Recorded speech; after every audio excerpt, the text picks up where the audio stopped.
tune in. So we will start along the way. We will expect people to join. Yes, I had started sharing my screen. Okay, 1 minute.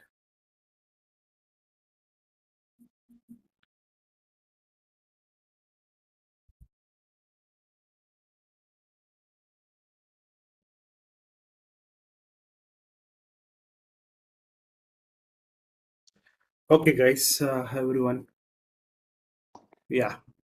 So, as per the schedule, um, for today's session, we have wanted to discuss about this quantum measurement induced effects, right?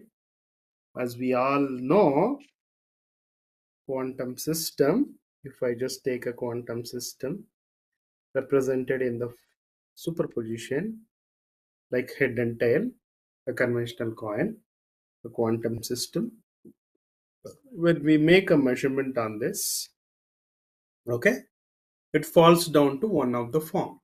Okay, so what kind of a form it falls down, it depends. I can make a measurement on this using various measurement operators. It's called projection operators. If you carefully see this quantum system, it is constructed on computational basis. Computational basis, which is probably discussed in the last two days. So computational basis is 0 kit and 1 kit. This computational basis is happen to be Z basis or a Z gate. Okay, because Z gate is having eigenvalues and eigenvectors. Eigenvalues are plus or minus 1. Eigenvectors are 0 kit and 1 kit. So the Z basis is a computational basis. Whether the system is in the Z basis defined on a Z basis or not, we can measure, we can create a measurement tools like a probe, like a thermometer. We create a thermometer based on temperature dependency, right? So we can create a measurement operator for the Z. Okay, for one of the eigenvector, I can create 0 outer 0. For other eigenvector, I can create 1 outer 1, outer products. Similarly, okay, for X basis, okay, what is X basis? Plus kit and minus kit. And what are the corresponding eigenvector? Sorry, measurement operators. Measurement operators will be plus outer product with a plus, mx minus outer product minus. If a quantum system is supposed to be prepared in, let's say, A plus plus B minus, in that case, if system is prepared in plus ket and minus kets basis, in that case we would be needing this measurement operators, projection operators, to check whether the system is existing in plus ket or minus ket basis. Okay, so the measurement strategy, measure, 1 minute, measurement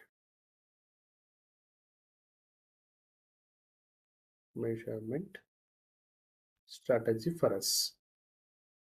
Okay, so this is probably discussed by now, so I'm not getting into the details.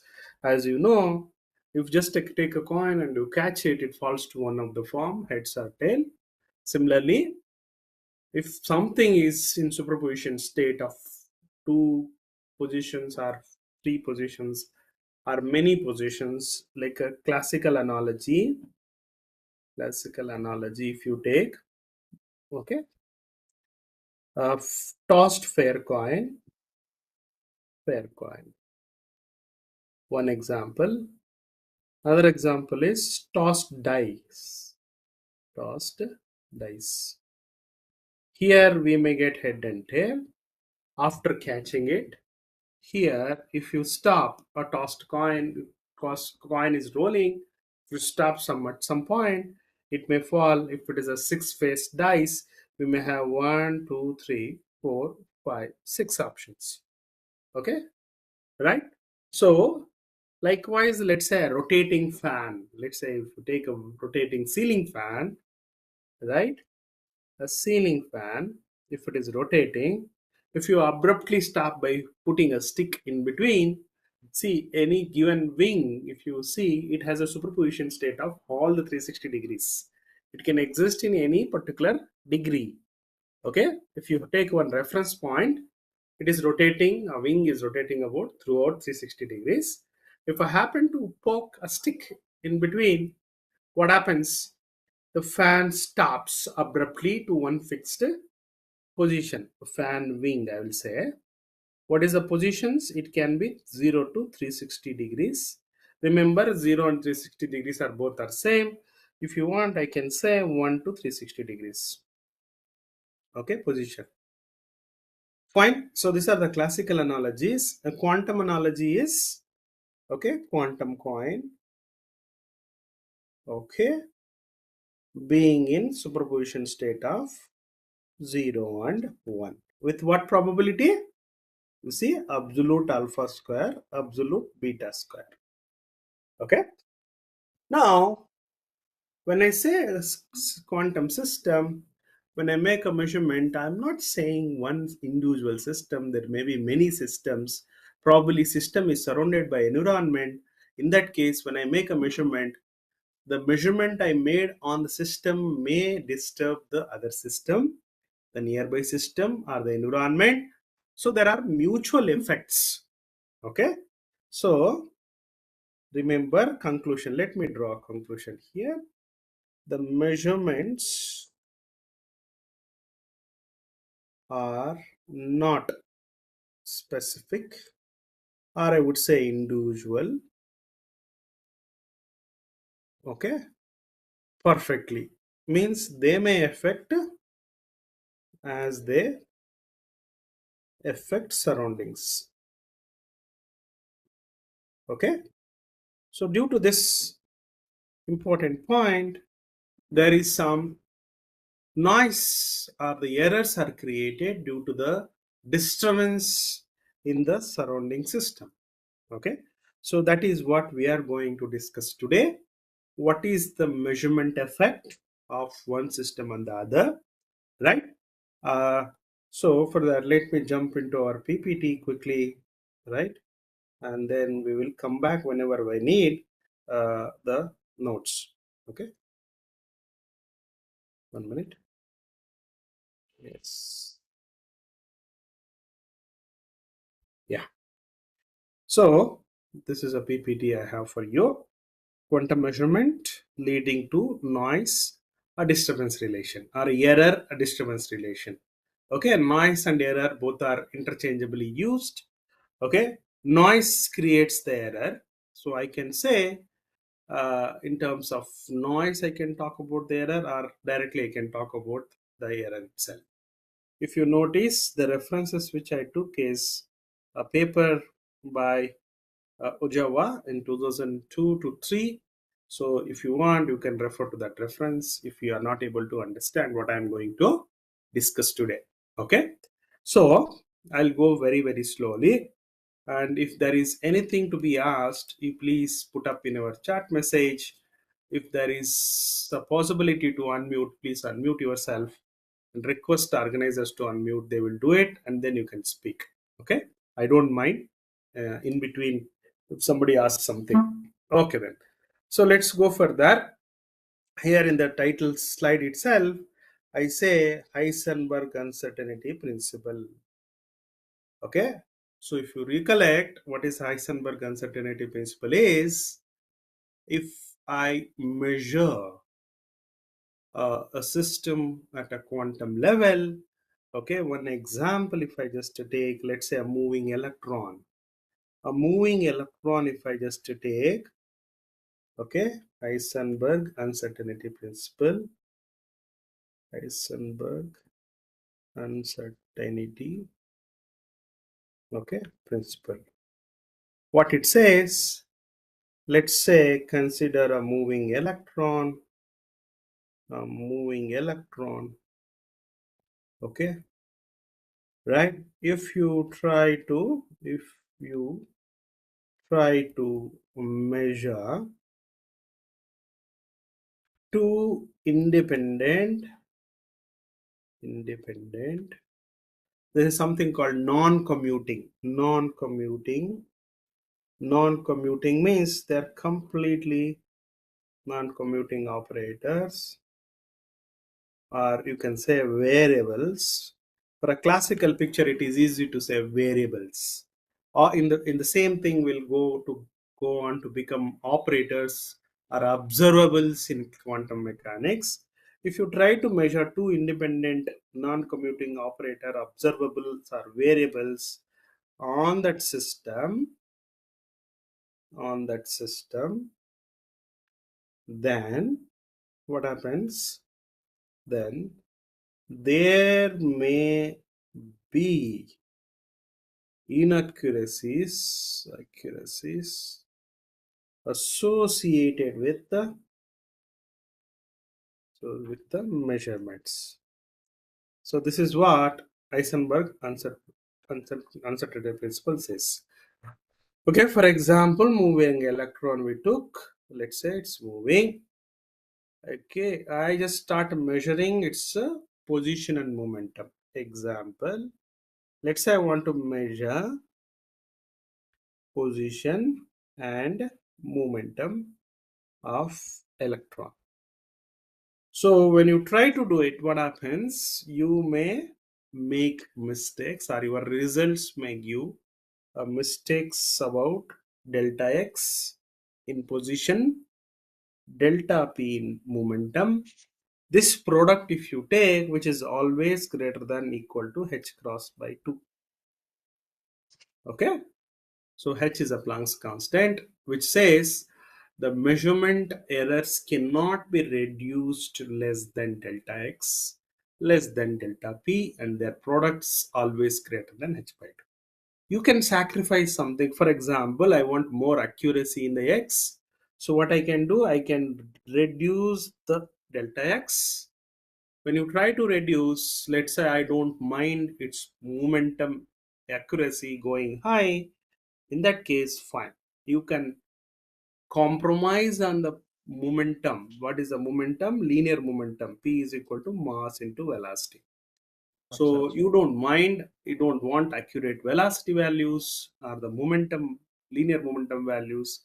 In that case, you can linear momentum. You can only concentrate on position. So this is what Heisenberg uncertainty principle says. Okay. So now, is it universal? That is a question.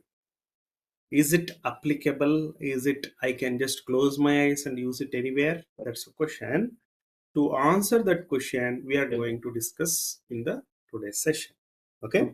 So let's jump into our PPT quickly. Right. So let me go to the next slide. So a traditional belief. What is a traditional belief? A traditional belief is not just the errors. Okay. It is, in fact, written in terms of Heisenberg uncertainty principle. It has been widely believed that the product of measurement noise and the disturbance caused by measurement must be productly greater than h cut by 2, h cross by 2, where epsilon of A is noise in measuring observable bay. I'll measure A on a given system. I am not going to measure something else. For example, I was talking earlier about electron motion. For example, in the gamma ray experiment, Heisenberg's gamma ray experiment, which is done in 1927, what is done is there is an electron initially at the rest, you see, and there is photons are incident, okay, with the initial momentum. Okay, so photons have no mass, but I can have a momentum. What is the momentum? Planck's constant divided by lambda.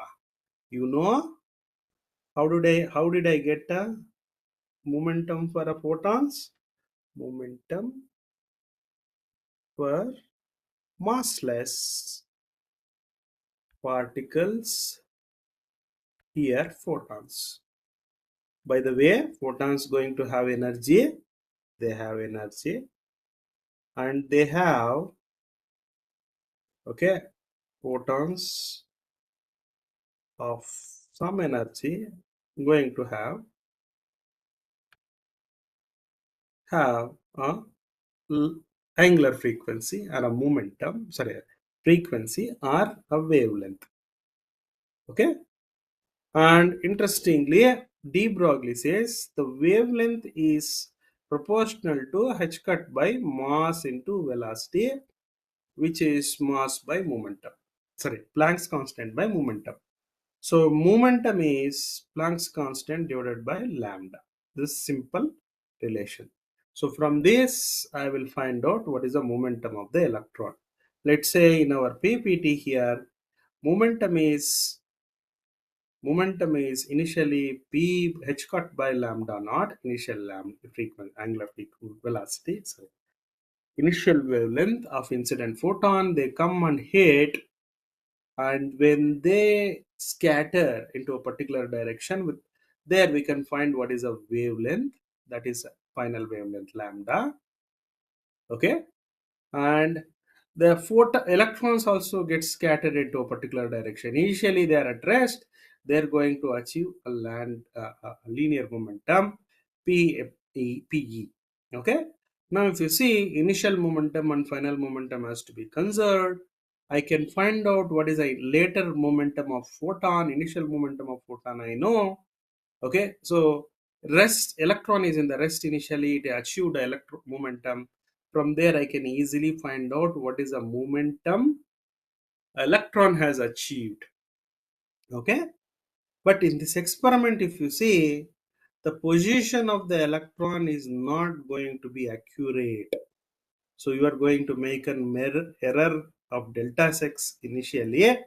The same thing is going to appear, and if I just to try to see in terms of a lens this entire process, on the other side I am going to see there is a delta x amount of error in position.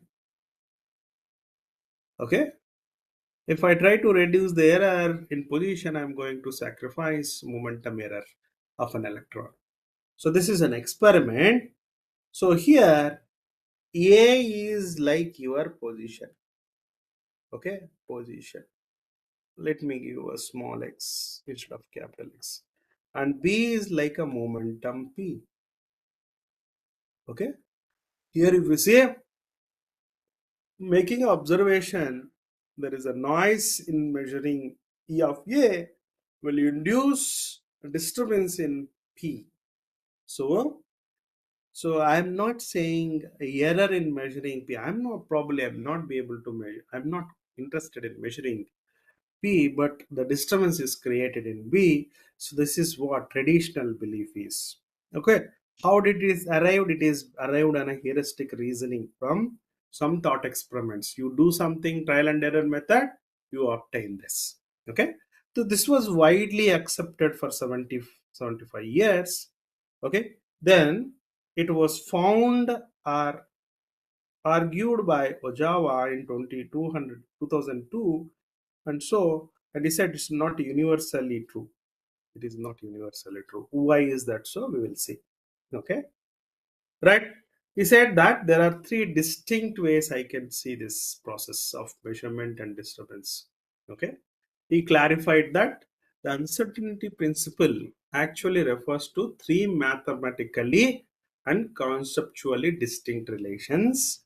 Here you can see them, and it's very important to understand these distinctions as they are very crucial and in grasping the significance of his work. If you understand what he meant, we will really appreciate it. Okay, what he here actually he referred from the perspective of three people. One is Robertson uncertainty relation. Okay, what it says is if A and B are the observables using which I am going to prepare a system. Okay, I want to prepare an electron which is traveling with a certain angular, certain linear momentum. At a given point, it should be exist at certain positions in time. So that is a target I'm keeping. Okay. So what I'm choosing a variable A and variable operator A or operator B or observable A and observable B. I'll try to make a state preparation of the quantum system. Okay. Right. This is what my intention. This is what in my head. I want to prepare the system according to that. Okay. So in that case, there is a observable A you would be using. Okay, you intend to make observation on the system and check. Okay, with certain observable values means the eigen values of observable, the system would exist. Let's say position or momentum or angular momentum. Okay, anything you wanted to choose in place of A and B. So you while making a preparation, you might make a deviation from the actual required preparation. So how much you deviate?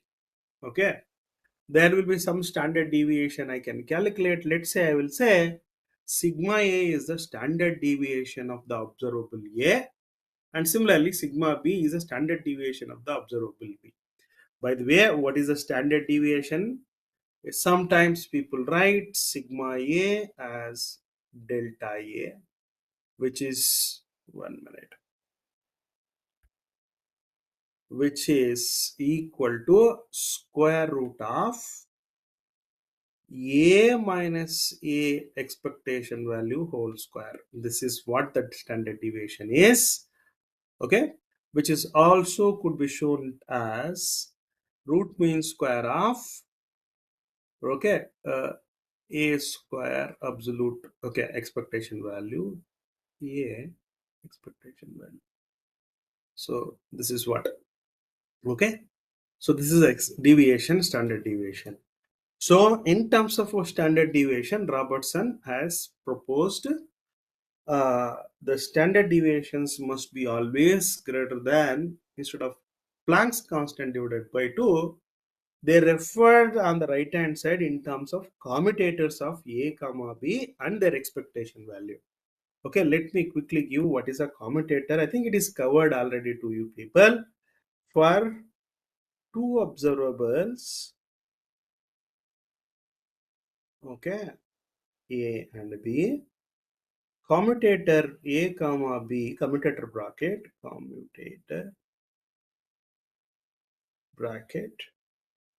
is equal to AB minus BA. By the way, you remember A and B are the matrices. So matrices never commute. If they are commuting means they are dependent variables. Okay. So, and there is one more operator bracket also, which is called Poisson bracket. Poisson bracket. What is the Poisson bracket is? It comes with the flower bracket A comma B, which is AB plus BA. Okay.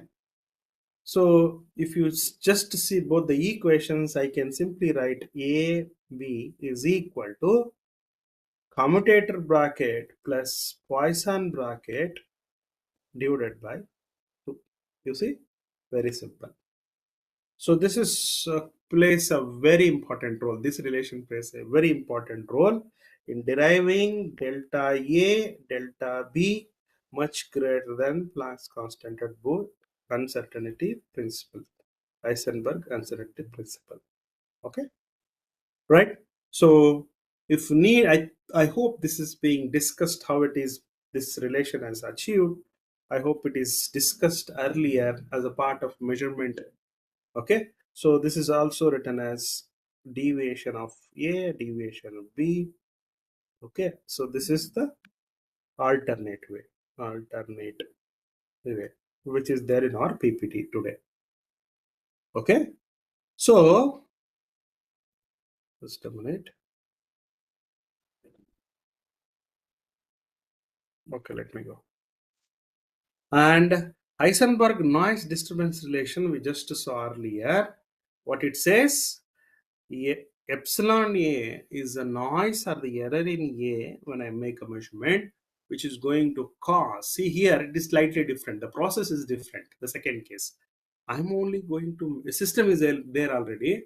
I'm only going to measure system A, which is going to disturb system the operator B in the system, so that V is going to be much greater than the same commutator expectation value by 2. Okay, by the way, what is the expectation value for you? Probably it is already discussed. Let's say if I have a system, if I have a system, quantum system, I mean psi, and we measure observable A on it, then we get average value or expectation value, mean value, average, expectation, okay, and mean value. So what is this? It is simply you multiply a quantum system on the either side, you get this expectation value. So this is simply written as E of A. Okay, so people do write, or simply people also write in terms of A on the either side, curly brackets. Okay, so this is probably a complex number or something. So when it comes to the expectation value of commutator bracket mean, we are going to take a quantum system, put a commutator inside. Okay, so this is what I have, and absolute square of that is just take absolute square of it. Okay, so I have that on the right hand side. In the case of deviations, in the first case, we can show that the right hand side commutator A comma B commutator expectation value is a Planck's constant. We can show that. I just showed you, discussed earlier. Now, for example, we make a joint measurement on the system, not an individual measurement like the second case. We make a joint measurement on the system. So let's say at a time I'm going to measure position and moment. So the easiest things to see in the case of quantum mechanical system. So there, what it is shown is, as per the equation here, the expectation value of, sorry, error in A measurement, error in B measurement is going to have some product.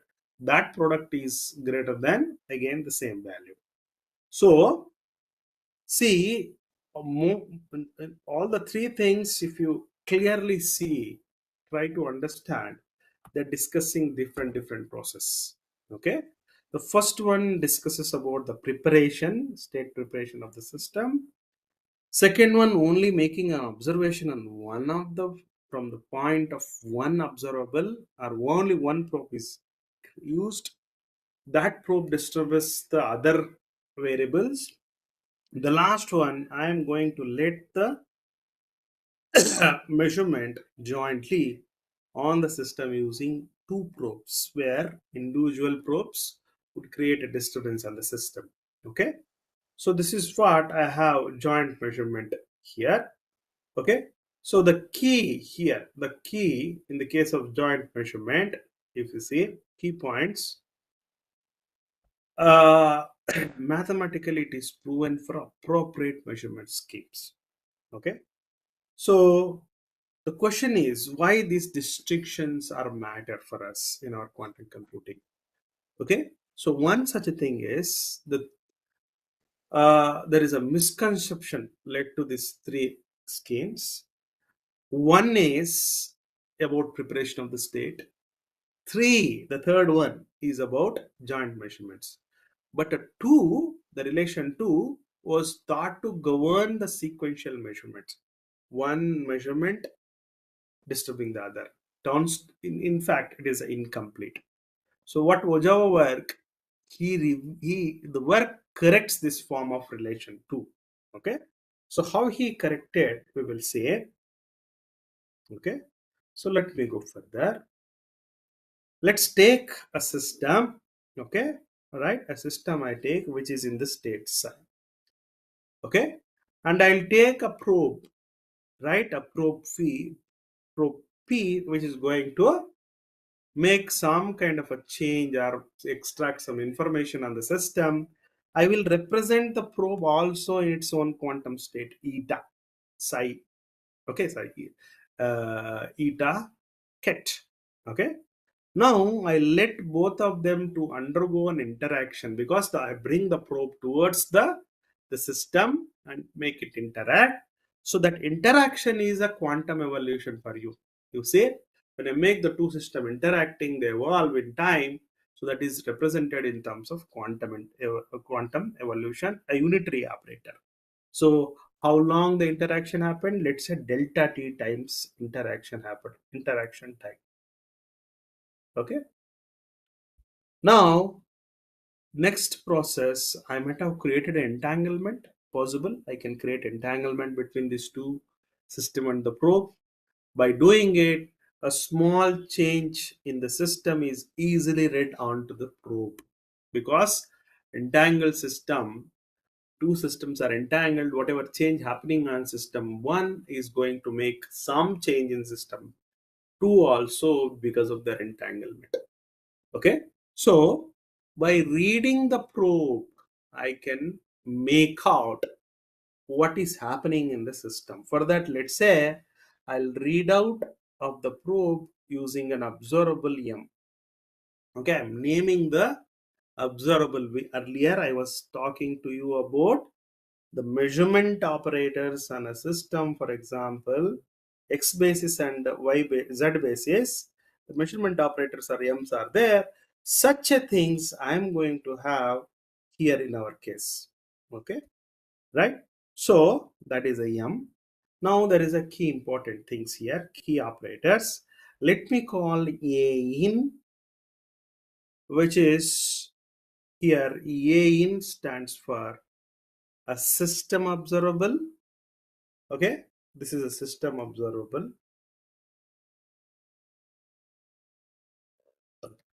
and this is the second one is represents when I make observation that is not going to make a effect on the probe. Okay, unaffected probe. So that's why I'm showing with the identity.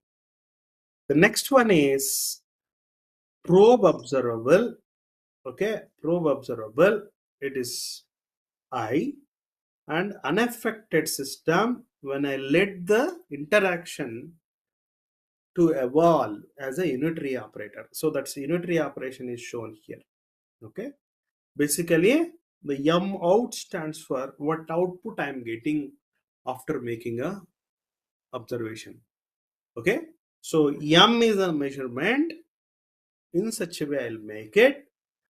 It is not going to affect the probe, but it will only affect the system. After the effect, I am going to get some output M output value, M out, M, whatever M is there is an input state. Okay.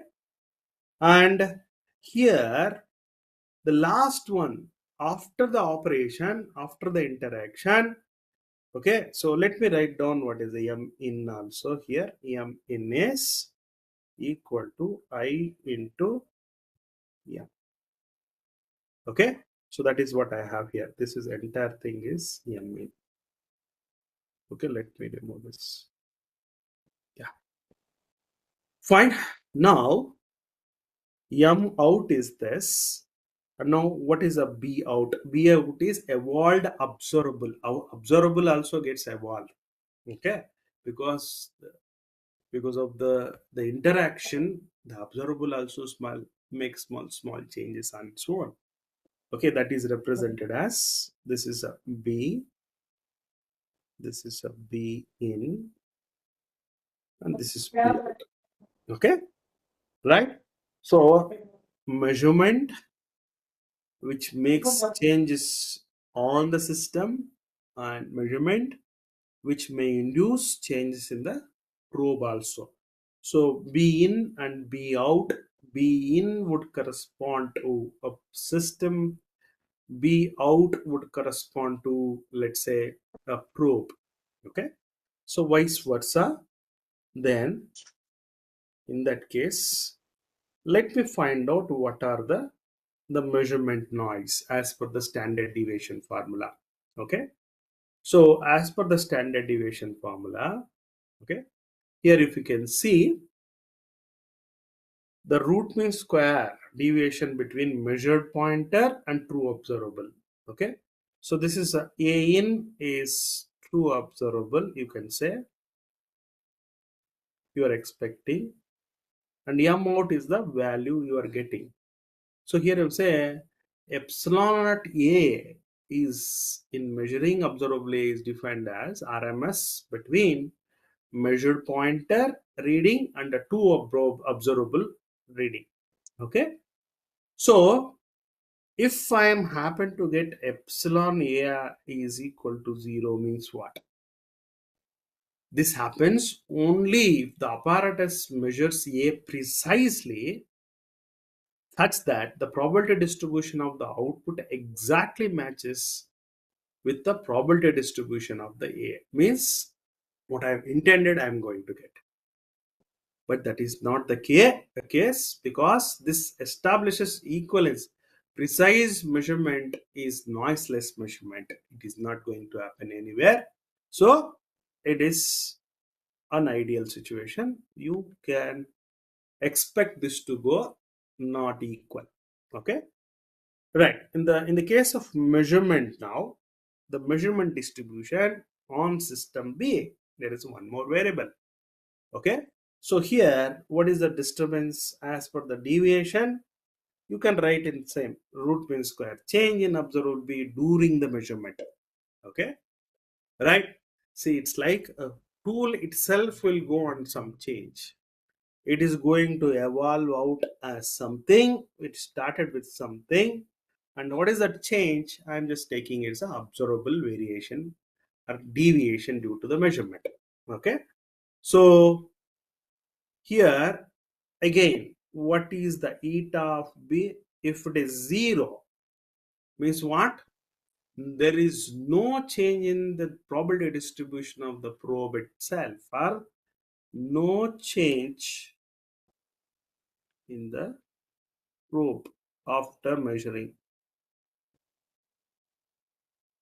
Okay, you see here, since the systems are so tiny, the probes also another kind of a small qubit.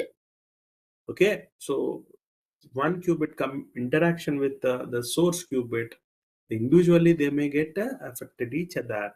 So due to that, I may not expect the eta of B to go 0, right? So this establishes non-disturbing measurement is a 0 disturbance, but it is not going to be possible. Okay, right? So we just established that epsilon of 0 is precise measurement, eta of 0 is non-disturbing measurement. Is it a case? Not possible. Okay, so let's go further now. How I am going to bring in the changes, I'm going to address them in the calculation as per the Java. Okay, he says that as per the fundamental operator identity, right? So by the way, operator M, operator B are independent because they're two different things. So you can say their commutators are going to be 0 straightforward. Okay, sorry, they're let's say the operators commute of different systems. If they don't commute, they're related. Okay, right? So if that is the case, fine.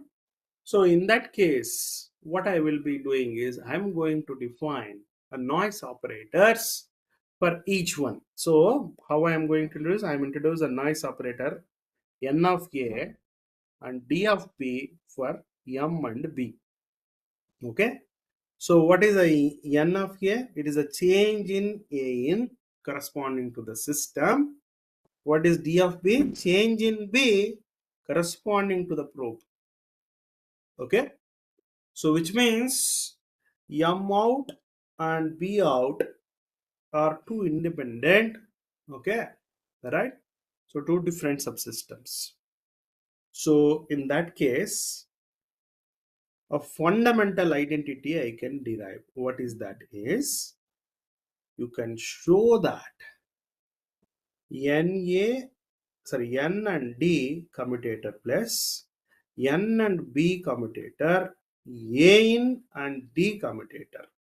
So what I'm trying to do, I'm going to use this relation and substitute them back into it, and I derive this relation straight away. You can do that easily. And what it says, this is a exact and holds for any measurement scale.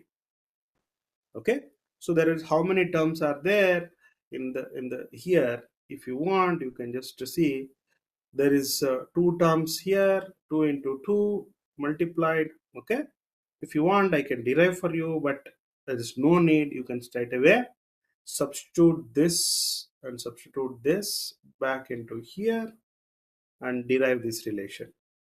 Okay, derive straightforward. Okay, now let me go further. If see there is anything we can derive out of it. We got an identity which is in a way appear to be universal. What we do, we apply a triangle inequality to the expectation values. Okay, the expectation values will apply. So you see on the left hand side I have too many terms, on the right hand side I have a negative term. So when I do apply expectation value, what I do, I presume that the right hand side obviously may be less than the left hand side because I'm summing all the individuals on the left hand side, not overall expectation value. What I'm going to do here, take a expectation value on the left hand side, okay, and the expectation value on the right hand side. Okay, so if I do it, I'm actually equal sign is there to just expectation value of all the three different sums are there, so I have to convert them into individual sums, individual terms. In that case, equality becomes a greater than. Okay, now relate the RMS root mean square quantities using the variance inequality. So what is a variance inequality, right? So we have earlier, as we see, epsilon out of A is a error in A is greater than standard deviation in N. Similarly, disturbance in B greater than standard deviation in B. Okay. So what I'm assuming it here is, okay, since the variance is always less than a mean square, we can assume that. What I will do, because, okay, variance is less than mean square. Okay, right? So just a minute. Yeah, right.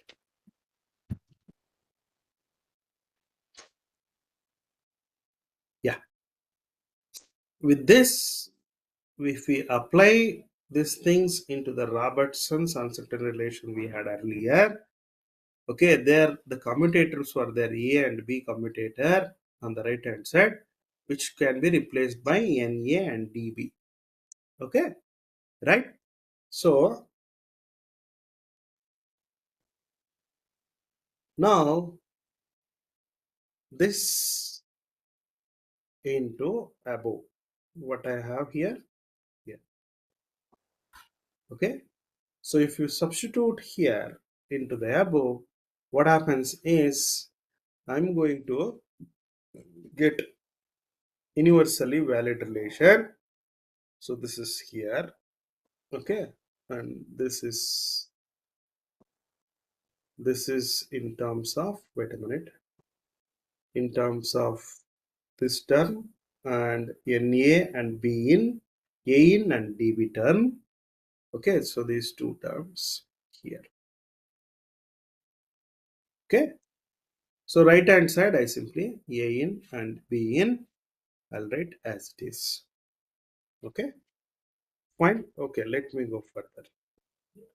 So a generalized relation now in terms of deviations and the noise, standard deviation then the noise. In that case, here if you see, the first term would be error and the deviation in B. Okay, measurement creating disturbance in B. Okay, right, and okay, sorry, measurement creating error in B, measurement is creating disturbance in B. Okay, remember the difference between epsilon and eta and standard deviation sigma. Okay, so these are the three quantities which we defined at a very early stage, and according to them we have taken here on the final equation. Okay, so this is valid for any apparatus and any observables and any state. So physical interpretation for three contributions on the left hand side, if you see, noise disturbance is the product, Heisenberg term, noise and pre-existing uncertainty in B, pre-existing uncertainty in A, and disturbance in B. Okay, right? So that is what this each terms are actually telling you.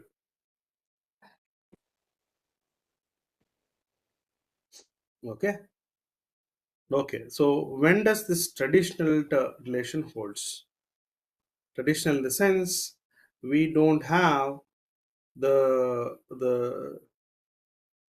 this midterms is going to be 0 and this term is going to be 0. Okay, 1 minute, just stare at this.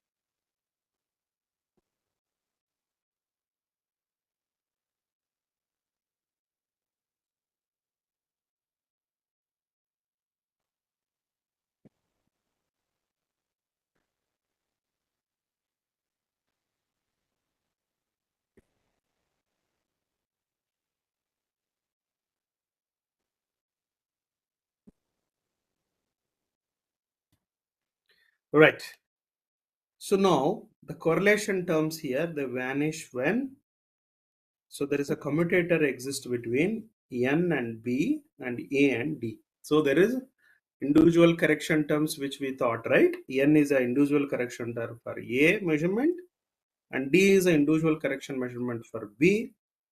If there is a relation, some kind of an interaction, and they happen to be independent of each other, okay, they will commute with each other. Okay, if they don't commute, then there is a problem. They commute, then in that case we can measure them freely. They are not going to affect each other. Okay, so the disturbances are independent of the system observables. So that is what in this case we are going to get a conventional traditional uncertainty principle which we have, for example, delta x delta p greater than h by 2. Okay, right. So let me go further. Dependent intervention measurements, when noise and disturbance have to correlate with the system, correlation terms are non-zero and can compensate for small e and n product. Traditional bond can be violated in that case. Okay, fine. So some simple example which we take so that you people will appreciate what we are discussed today so far. Okay, so suppose for a position q and momentum p we wanted to make a measurement. Okay, right, So what is Q? Q is like a position, and momentum, capital P is like a momentum. So sigma in Q, sigma in P, let's say both are same, which are about square root of h by 2. So what I am going to get is delta x delta P is supposed to be h by 2. In our case, we are getting exactly h by 2. So it's a maximum value we got. Sorry, minimum, smallest errors. Usually it can be either this value or more than that. Okay. So now what is that more than that? So when is that possible? In that case, we are going to have the additional terms which we had in the previous equation. So let me put those equations. For example, there is a noiseless in the case of observation, sorry, making observation on the position side, E. Okay. In that case, there is a error or the disturbance in the case of P or momentum. But what is the product? Product is zero because I'm assuming E error in the noise in making position measurement is zero. So this is fine. The product is zero. Let's say if the non-disturbance is there. First one is just I make a measurement, I make pucka measurement, clean measurement, but that may cause the disturbance on the system, so another variable. Okay. But the other situation is, let's say I make a measurement, I don't mind having error in the position, but I would say the individual measurement tools they're not going to disturb each other. So in that case, I presume disturbance in P momentum is zero. In that case also I'll get zero overall product. Okay. So what is the key result as per the above implications? Okay. The product of E of Q and eta of P, or the epsilon of Q, eta of P can be made arbitrary very small, okay, violating the traditional bound, okay, which is what is the traditional bond? Epsilon or epsilon naught of Q, eta of P is greater than equal to h cross by 2. Okay, so that is a possible, right? Okay, in one of the example which we saw. When it comes to experimental realization, for example, there is something called optical quadratures. What is optical quadrature is, let's say I have a quantum optical system. Okay, a system is, let's say, optical mode A. Let's say light is propagating in some quadrature form where quadratures are XA and YA. And there is a system and there is a probe. Let's say it is in the another mode, optical mode, which corresponding quadratures are XA and XB. Okay, so usually light is represented with the quadratures. So those quadratures are XA and YB, for example, something like that. Okay, XA and YB. Okay, now these two systems, to measure a system, I'm making the interaction with the probe. So for example, parametric amplifiers and beam splitters. Okay, so if I put on a beam splitter, what happens? I may see some part of reflected, some part of transmitted beam. Okay, so this is transmitted, this is reflected. Sorry, this is transmitted. I'm sorry, and this is reflected part, reflected. So in this way, we do a splitting of the beams. So we're talking about such a thing, parametric amplifiers, but beam splitters. The interaction is okay. So we wanted to detect, let's say, XB. This is called homodyne. And if I want to detect both XB and YB, then we'll say heterodyne. Okay, right? So if I want to detect XB, right? So I have X in and X out. I'm not going to presume any errors. So whatever in is coming as it is for system. But for a probe, I want system to be not disturbed too much. Okay. perfect, right?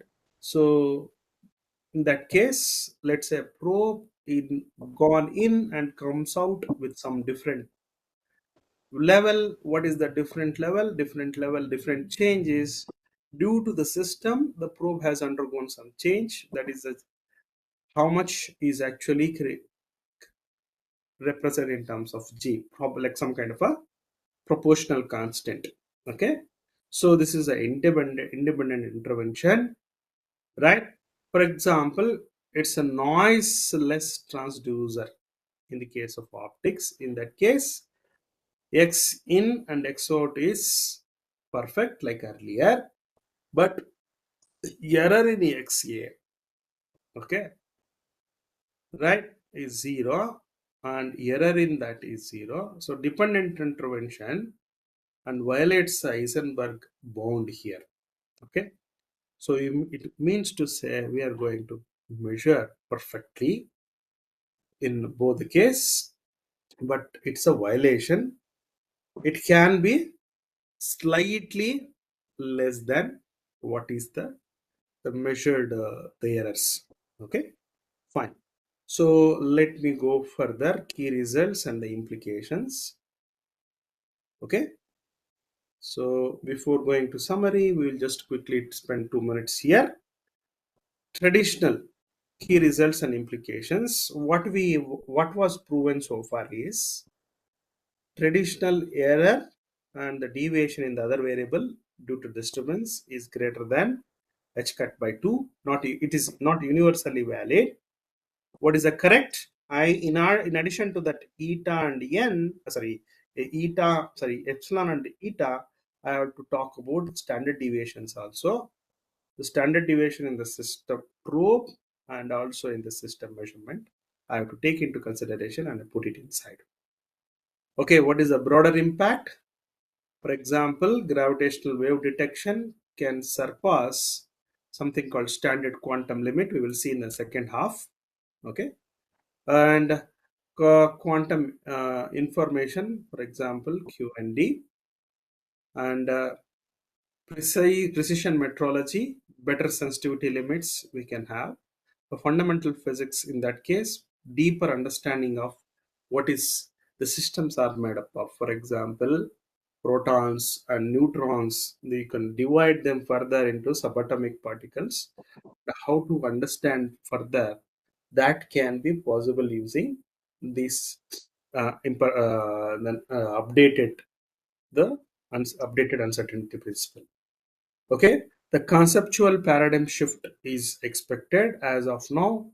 The old statement is the formula is measurement limited by product only eta, epsilon and eta, but new one is measurement is limited by trade-off between noise and disturbance and not pre-existing noises. Okay, so the summary is traditional Eisenberg bond is not universal. Correct relation includes state dependent correlation terms. What are the correlation terms? These two terms. Okay, and dependent intervention can violate the expected value. Okay, explain h cross by 2 experimentally realize with the current quantum optics. It is done, and it opens a new frontiers in precision measurements. Okay, so a final statement I would like to add here: quantum mechanics sets a subtle limits on measurement, but they are more permissive than previously believed. Okay, so what is permissible? Earlier it was strictly thought your errors cannot go more than Planck's constant by 2. Now it can be possible to have less than Planck's constant by 2 by considering extra terms here. Okay, fine. So that is about the noise and disturbance relation for the first half of the session. In the second half, what we are going to talk about is we are going to talk about the standard quantum limit. Okay, so please don't worry. I'm going to upload the entire PPT. You can go through and read through. If you are not able to understand what is the PPT, I'm also going to add, okay, I'm going to add uh, uh, I'm going to add one notes where people can read through and understand. Let me show you the notes. Yeah, yes, this is a notes based on the paper, which I just extracted the content from the paper, and this is exactly describes everything about the noise disturbance relation. Okay, still, if you people are not able to understand, what I suggest you, please take out the paper directly and read the paper, a famous paper by Ojawa in 2002, published in 2003, right? So you would understand exactly what I mean here. Okay, fine. So we'll quickly take a 5 minutes break and then we'll come back and start talking about standard quantum limit. Okay, so let me Sure, sir. start point.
So, as there are no queries, I request you to resume the session.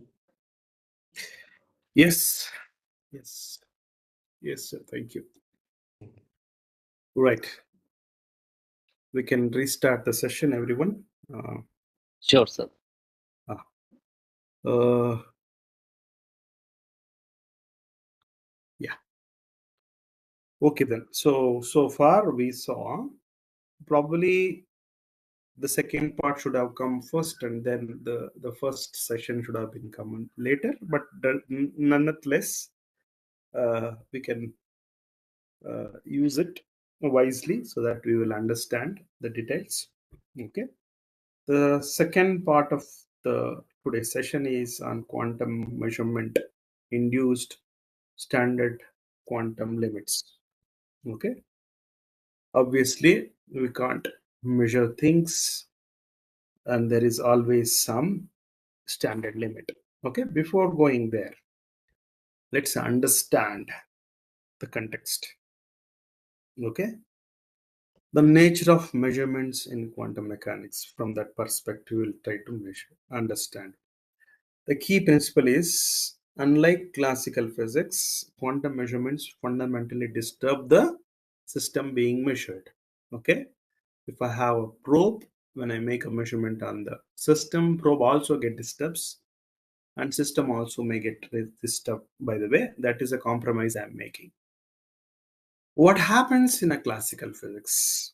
Just to see in a classical scenario, there the systems are macroscopic, very large.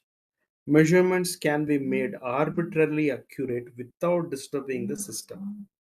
Okay, let's say an object which is moving, let's say a cricket ball is moving, or tennis ball is moving. With what velocity it is moving, I can measure using light. The light incident on that is going to reflect back to my device. From the reflected light, will make out what is the velocity with is traveling. So that's what we do. We are not going to disturb the traveling cricket ball after a bowler bowls to the batsman. If it disturbs, then altogether we are intervening with the game. We are not doing it. Fine. So that is what classical physics allows us to do. And the perturbations are negligible and can be ignored. Whatever changes we are making by incidenting light on that cricket ball, the perturbation disturbances are absolutely negligible. Okay. And traveling ball is not going to disturb the incident light to a very greater extent, so that I don't the entire nature of the light goes bad. That is not going to happen. And moreover, I can make a sequential measurements that may yield identical results. Means one after the other, I can make the results measurements just to cross check my observations are giving the right results or not. This is a classical physics for you. But what happens to the quantum physics? See, in the quantum physics, if you see, measurement induce non-negligible disturbances we just saw earlier. Okay. And the act of observation changes the system state as it is, as from the normal state. And the measurement apparatus cannot be separated from the system here. It is a combined compound system. If the system is, let's say system is there, I have a probe. After evolution, it is going to give us a system and the probe, which I cannot say individual anymore. It's a compound system. Probably earlier I said I may create entanglement between system and the probe. So that is what the quantum physics says for us. Okay. Right. So a specific example, if I want to discuss, just to get the context, let's take a hydrogen atom, and there is a one single electron in its outermost orbit. What is the range? The radius range is 10 to the power of minus 10, 1 angstrom. So the electron is about 1 angstrom distance from the nucleus. Now, if I want to find out where the electron is located, I should have my wavelength. incident light wavelength is of the range of 10 to the power of minus 10 or less. Let's say if it is more than that, what happens? You see, I might knock the electron out of the system. Okay, photon energy needed is, okay, so something about 10 electron volt. So to ensure the electron energy, sorry, incident energy is not more than 10 to the power of 4 electron volt. Otherwise, this will knock the electron out of the system, hydrogen atom itself. So the hydrogen ionization energy usually 13.5 electron volt. Okay, so which means I need to keep it less than 10 to the power of 4 electron volt. Not only that, 13.5 electron volt I have to keep in perspective to not to ionize the hydrogen by knocking the electron out. So what I'm getting here is an approximate number. What is the exact close value is 13.5 electron volt. So if I don't mind the value, I just took the rough number of incident light with a 1 angstrom wavelength. In that case, measurement photon would knock the electron completely out of the orbit. Okay. So the conclusion is the very act of measuring disturbs the system appreciably. Okay, in the quantum system case.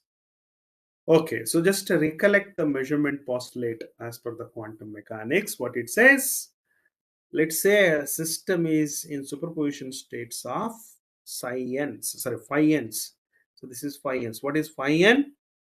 Let's say if I have a Hilbert space, Hilbert space is having set of phi n's.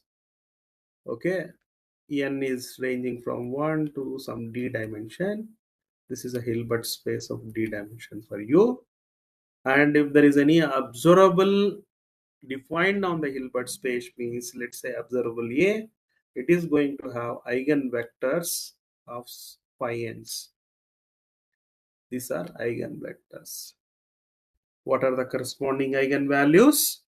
I can just get the corresponding eigenvalues from here itself. Let me call the eigenvalues is an, which is equal to phi n inner product with psi. Okay, so this is what I have. Just for your own convenience, let me give you a simple quantum state is A0 ket, A1 1 ket. Here 0 ket and 1 ket is like, they're like phi n's kets. Where n is equal to 0, I am get 0 ket, n equal to 1, I'll get 1 ket. Eigenvalues are A0 and A1. Okay, they are like alpha and betas. Okay, now if I have an observable A, I have a system psi. Okay, some d dimension system if I have, where n range from 1 to d. Okay, if I make a measurement on the state psi, the state may falls to one of the form. Which form? For our qubit case, it may falls to 0 or 1. But for generalized case, it may falls to some psi n state. Sorry, phi n state. This is a phi n, small phi n state. Phi n state after measurement. Okay.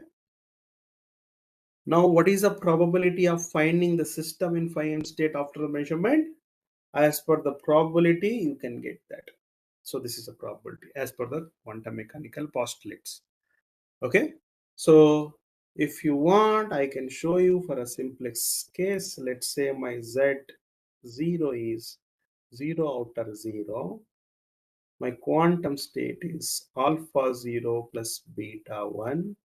If I make a measurement on psi, I am going to get this operating on alpha 0 plus beta 1. What it is going to give me? It is going to see inner product between 0 to 0 is 1. Inner product between 0 to 1 is 0. So the second term doesn't contribute. So what I'm going to get? I'm going to get a 0. Sorry, 0 ket. Alpha 0 ket 0 ket, which is alpha 0 ket.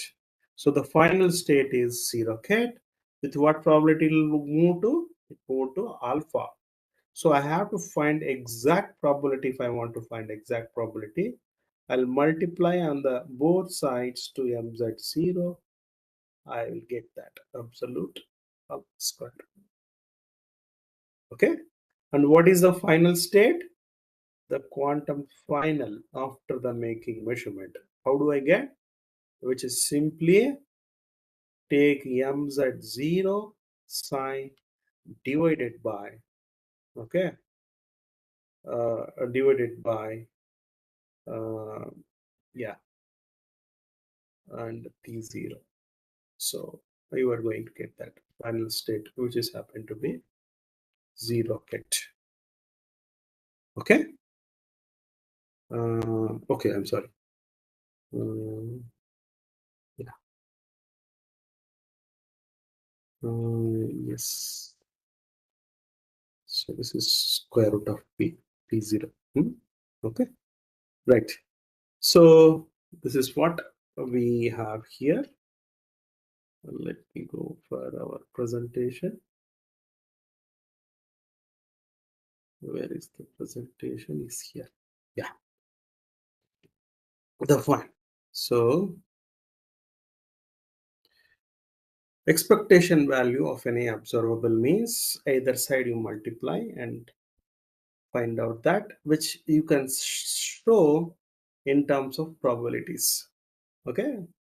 There is a very interesting thing. When I make a measurement, the probabilities are fixed for a particular quantum substate. Let's say for a zero substate, I will get absolute alpha square. For a one substate, I'll get absolute beta square. You see, but because of quantum mechanics, the probabilities also vary.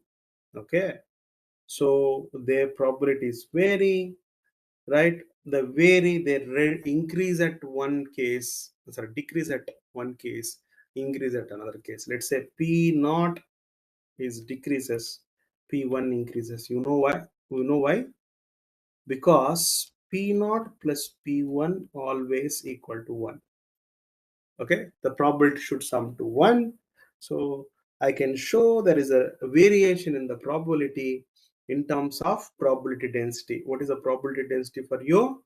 Probability density is you take a quantum system and take an inner product between each other, the same quantum system. What you are going to get is you are going to get a probability density. So probability density is going to vary in term that is connected to some current density, probability current density, which is J.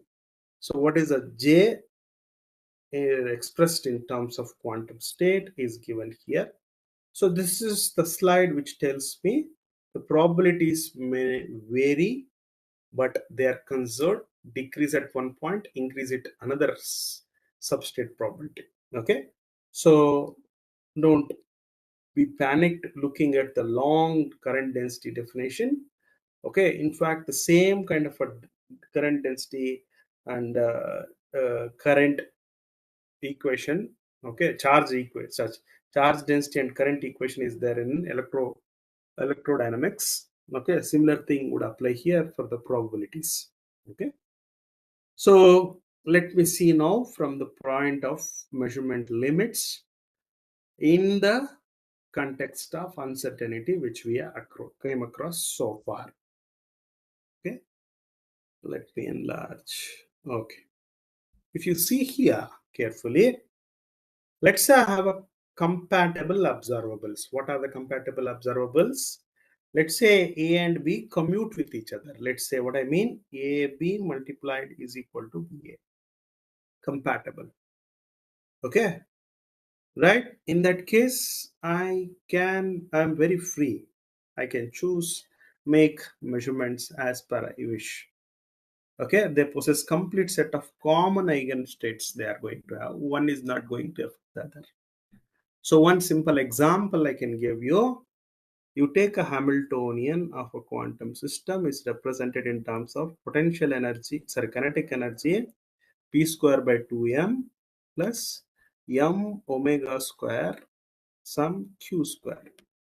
So this is the potential energy, and first one is kinetic energy. Okay. Now, if I see from the perspective of H and P, you see H and P commutators are equal to 0, right? So this is in terms of quantum state energies, potential and kinetic energy. Same expression would go on to become, when it is quantized, H is equal to H omega, okay, bracket n number operator plus half. So this is the quantized Hamiltonian for a simple harmonic system representing any kind of, it can be qubit or an electron or a photon or anything. Here in this case, you see n is consisted inside H, p is consisted inside H. So if you try to find what is the commutator of H and n here, it is going to be 0. If it is going to be 0, it's called a compatible. The eigenvalues, eigenvectors of H and n, there can be a common eigenvectors, okay, for H and n. What are they? They are like number operators. Number operator, n is a number operator, and its eigenvector n could be eigenvector of H also, right? So that is what I was talking. Is a compatible case, no problem. I can measure them without disturbing each other, okay. But if I have a non-compatible, incompatible, one such a thing is P and Q itself. Okay, what is the Q, P and Q commutator, which is some IH cross. Okay, so please double check. Definitely it is not equal to 0, but the exact term is IH cross, I think. Yeah, it's I guess it's IH cross. So in that case, there is no way I can measure one of them without disturbing the other. Okay, right. So there is a proof of sketch is there. Proof sketch here is there. If I make a measurement on, sorry, if I have a measurement operator or observable A with eigenvectors phi n's and eigenvalues an, okay. If b is also happen to be another another observable, its own corresponding eigenvectors and eigenvalues. If the a and b happen to be compatible, in that case I can prove that b also can have the same eigenvectors as its own eigenvectors. So what I mean to say, phi n's can be eigenvalues for B also. But eigenvectors are same, eigenvalues may be different. Okay. So that is what is proved here. The left hand side is an easy 0, so you can prove that the compatibility is there. Okay, fine. So let's go simultaneous measurements in this case. In the case of compatible, what happens? In the case of non-compatible, what happens? We just saw. And here it is listed. Measurement simultaneously with the arbitrary accuracy is possible, but it is not possible in the non-compatible case. You cannot measure with arbitrary accuracy, perfect accuracy. Order of measurement is irrelevant. You can measure any one first, other one next, because they are not going to affect each other in the case of compatible. But in the case of non-compatible, it matters. Order matters. Measuring A then B gives same result as measuring B then A. But here measuring A collapses system to eigenstate of A, and subsequent measurement of B collapses this eigenstate, the eigenstate of A to eigenstate of B. Okay, so you may not see the same result if I reverse the process. B measurement first, A measurement later. Okay, so third measurement of A generally gives a different result. That is what in the case of incompatibility. That is a limitation we are going to get. So the generalized uncertainty principle, we had seen three cases. Just only take one of the case where delta A is the standard deviation. Okay, so here the right angle and left angle are not coming properly in the PPT, in the PDF. So please mind that it is absolute A square minus A expectation value square. That is what the standard deviation. If I choose A to be position, B to be momentum, you can show that x comma p commutator is IH cross, delta x and delta p greater than h cross by 2. That you can show, right? I'm going to add a notes for you people. Let me show this card.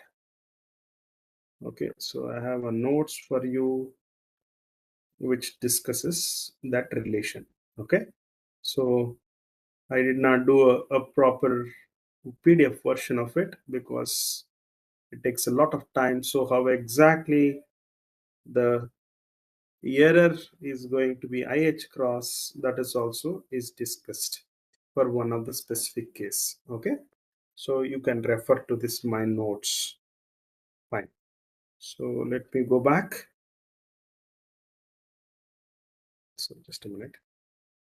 We were where we are at standard limits. Yeah, fine. So this we crossed. Yeah, this is also finished. Yeah, we are here at this point. The physical meaning here, okay, the position measured with uncertainty delta x, momentum uncertainty cannot be smaller than h by 2 delta x. This is a fundamental not due to the experimental limitation. This is comes due to the nature. Okay, one simple example is considered. Let's say delta x is about 1 angstrom. What could be the delta p? Is going to be more than 5 into 10 to the power of minus 25 kilogram meter per second. In the angular momentum components, if I have to see the Lx and Ly, x component and y component are non-compatible, so they may induce some kind of a uncertainty. What is that uncertainty value would be? Not just a Planck's constant divided by 2, and there is multiplication by expectation value of the third variable. Okay, so here I'm talking about x, y, and z. So the u stands for z. Okay, Lz. This is what I have here. Okay, the S states where Lu is 0, in that case, all the three components can simultaneously have sharp values. All are equal to 0. So only in that case we are going to have. In other cases, we may not going to have that flexibility. Okay, so there is something called complete sets of commuting operators. Okay, for example, I have A, B, and C, and so on. Operators are there, observables are there. Let's say any two of them, any pair you take, they commute with each other. So that is a set of commuting operators. So they are going to have a common eigenstates. Okay, and the eigenvalues may be different. That's why it's called non-degenerate eigenbasis. Okay, the eigenvalues may be different, but eigenvectors are same for individual of them, and each eigenstate, each eigenstates may have individual eigenvalues for any given operator. Okay, so examples. Okay, a 1D spinless particle, one-dimensional spinless particle, position x alone is a compatible. Okay, just a minute. CSCO, compatible sets of commuting operators. Okay, and momentum alone is momentum has x component, y component, and z component, right? Okay, right, and its corresponding non eigenvectors are different, eigenvalues are different. Okay, and x and p is not CSCO. Okay, they don't commute.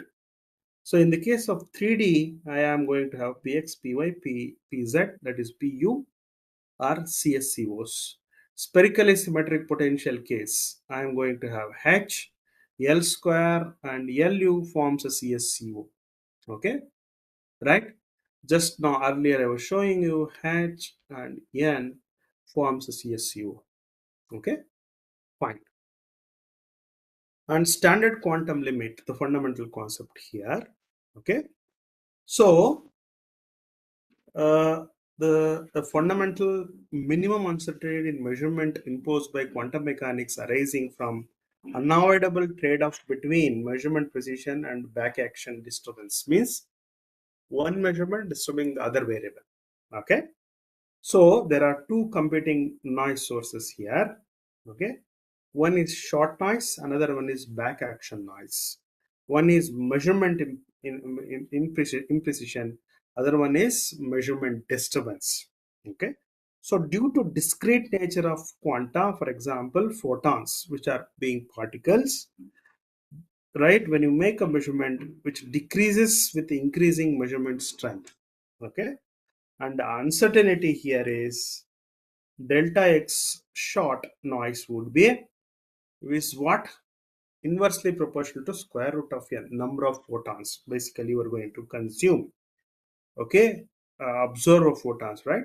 So the uncertainty would be 1 by the number, square root of the number of quantas. So in the case of back action, the measurement disturbs the system momentum, which increases with the measurement strength. So the uncertainty of the back action is directly proportional to square root of n, the number of photons. Okay, so that is the limits coming from each different case in the case of standard quantum limits. Okay, so SQL occurs at the optimal balance between these two noise sources.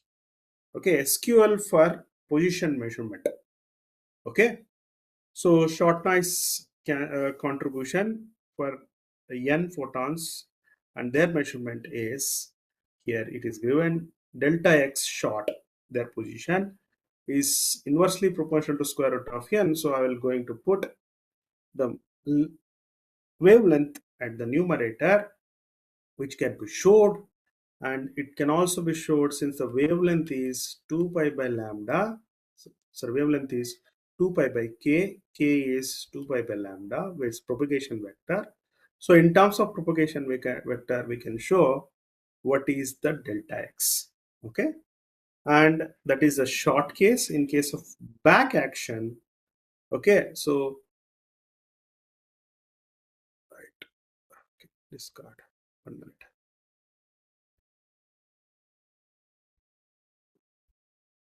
Where is back action, right?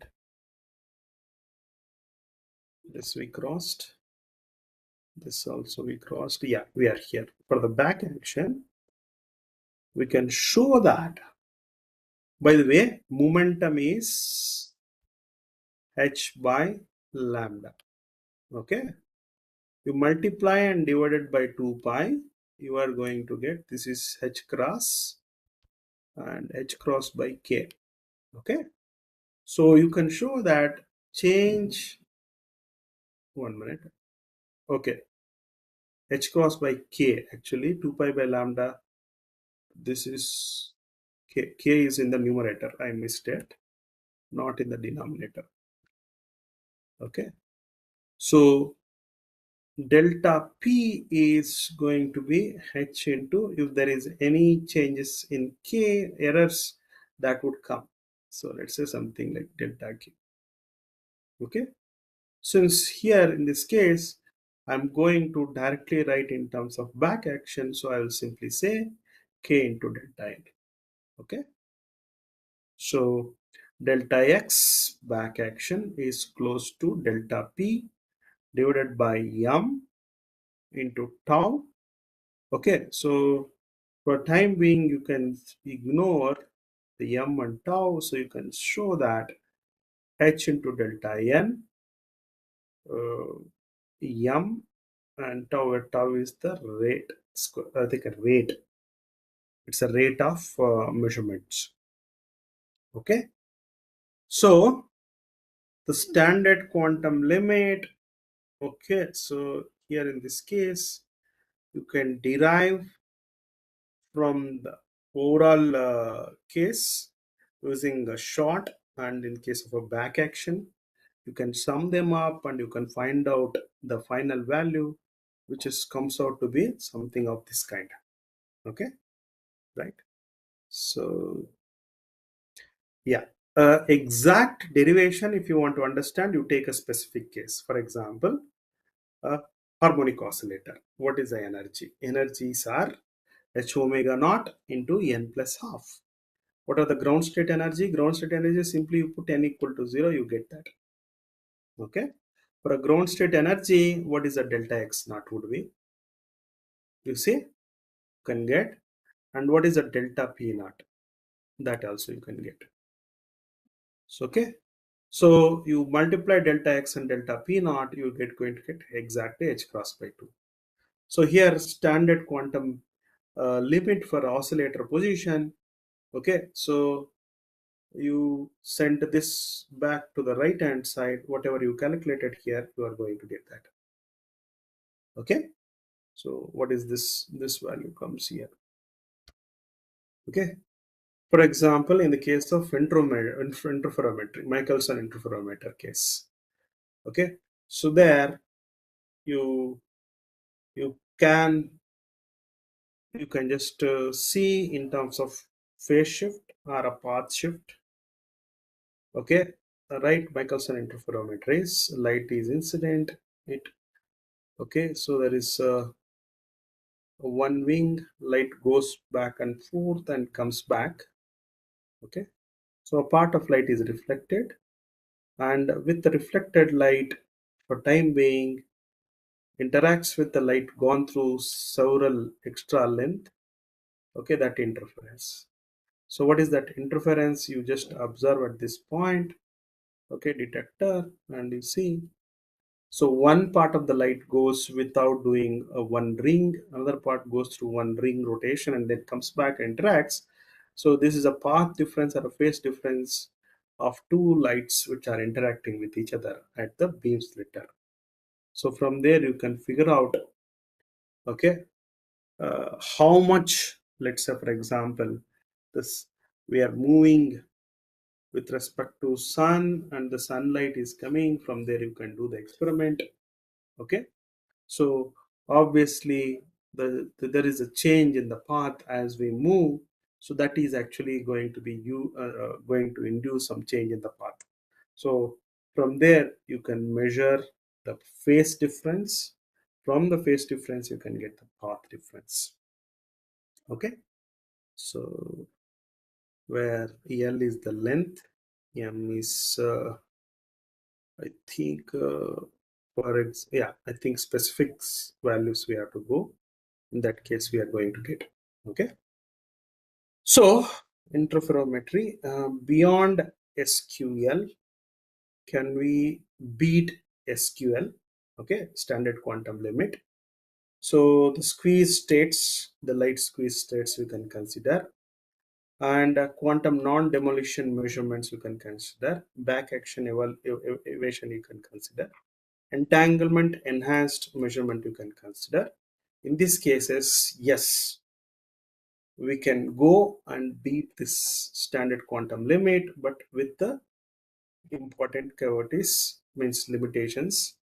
Okay, so it's a SQL is not fundamental limit like Heisenberg considered it possible. It can be circumvented, means it can be overcome using these four cases. Okay, in the case of squeeze states, how it is circumvented is discussed here. Okay, just for understanding, you can think in terms of the quadratures x and p. X is defined in terms of a dagger, and there is a P is defined in terms of A dagger minus in between. So here it is, P is represented as a x2. Okay. So for a coherent state, you see the quadrature is equal, the deviations. For a squeeze state, is one of them is less than half, other one is more than half the errors. Okay, right? So here the quadrature is like, say, like that, and here it is something of ellipse shape. It is squeezed along the x1 direction and increased along the y direction, the second dimension case. Okay.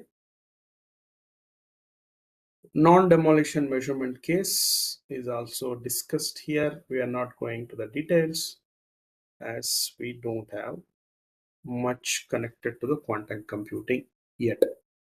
So entanglement enhanced measurement, the spin squeezing, it's called. Let's say I have n uncorrelated spins.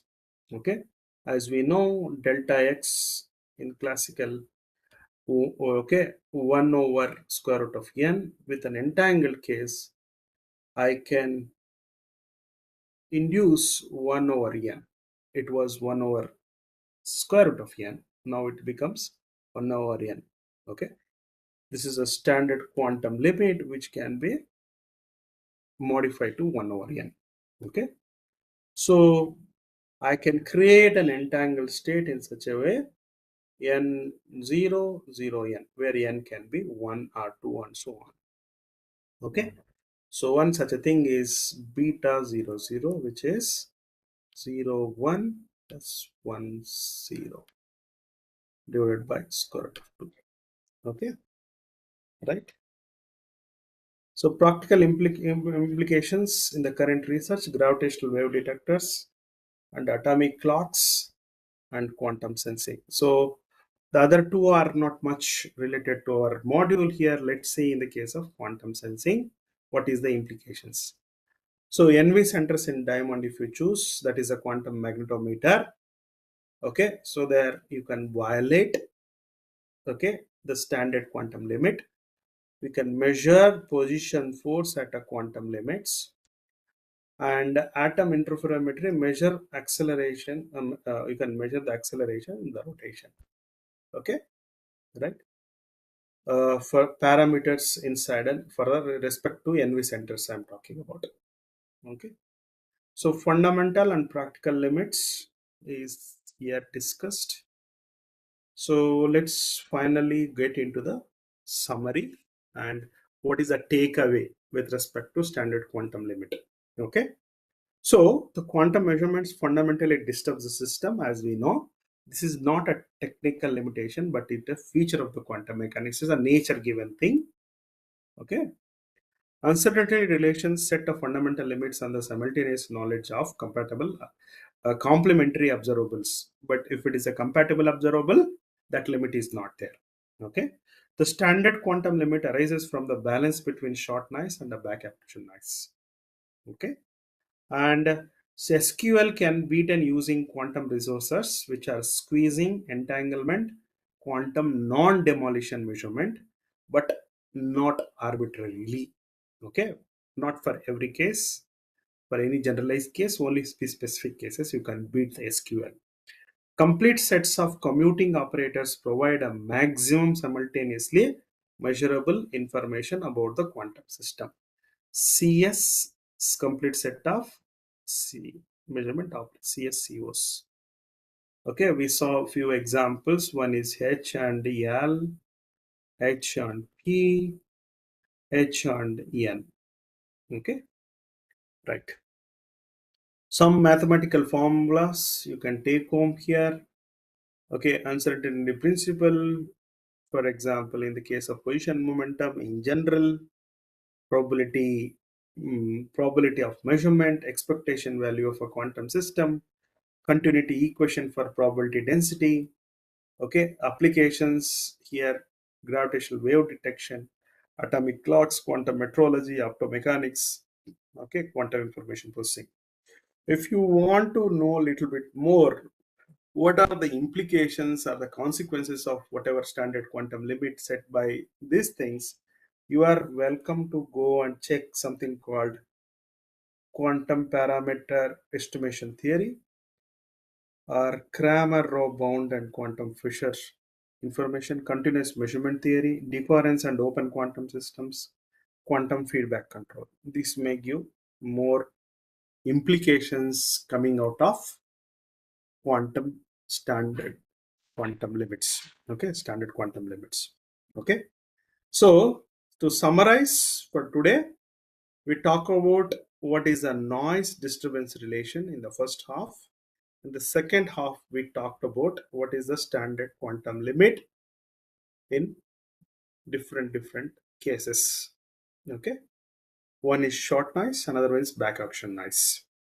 Okay, so I will stop at this point, and if there is any questions, I will request the audience to put up the question, or you can ask. Okay. So I agree that it's not that easy to accept and appreciate straight away what is discussed today. It's more of, I guess, the intuition. So I'll be immediately uploading all the PPTs. I will see how much handwritten thing I have done. Okay, some limited, but definitely I'll upload this also. And some lecture, some notes, word notes I prepared for understanding my PPT clearly. That also I'll upload. Okay, so plenty of notes I'm going to upload for today. You are welcome to go through it and understand now or at least later. Okay, fine. Okay, thank you, So sir. yeah, And let's see if there is any queries from the participants. So if there are any query from participants, please submit in the chat box or raise your hand.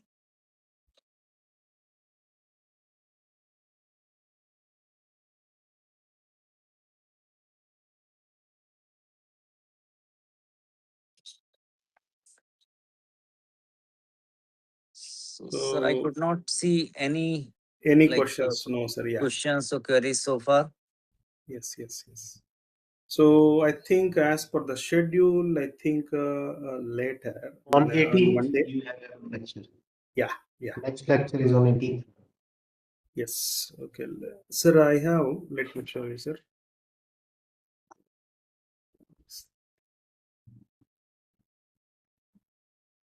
This is updated schedule. Okay. Is it the new updated schedule?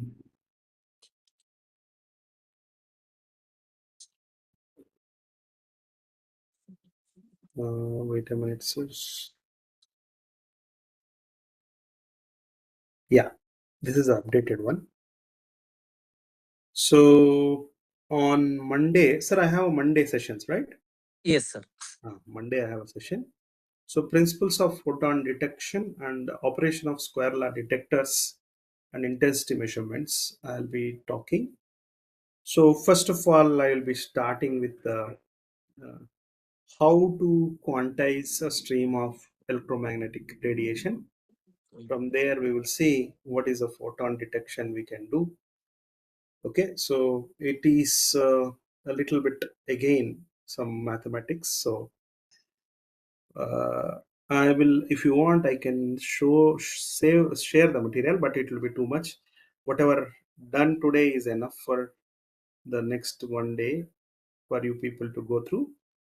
And Monday I'll go very slowly to ensure that the background for the later sessions, if you see Fox states, coherent states, squid states, all those things, the background would be set on Monday. Okay, fine. So no So, sir, questions. If if there there are is no any, question, so yeah, let's thank yeah, you for your lectures. So on behalf of participants as well as on my personal behalf, sir, thank you, sir, for your time and today lecture. I think being a weekend, maybe people are busy or I don't know, whatever. So yes, anyway, lecture is available. Recorded lecture is also available, so participants yeah, can go through. yes. So once again, sir, thank you very much for joining and for your Thank you, sir. lecture. Yeah. Thank you.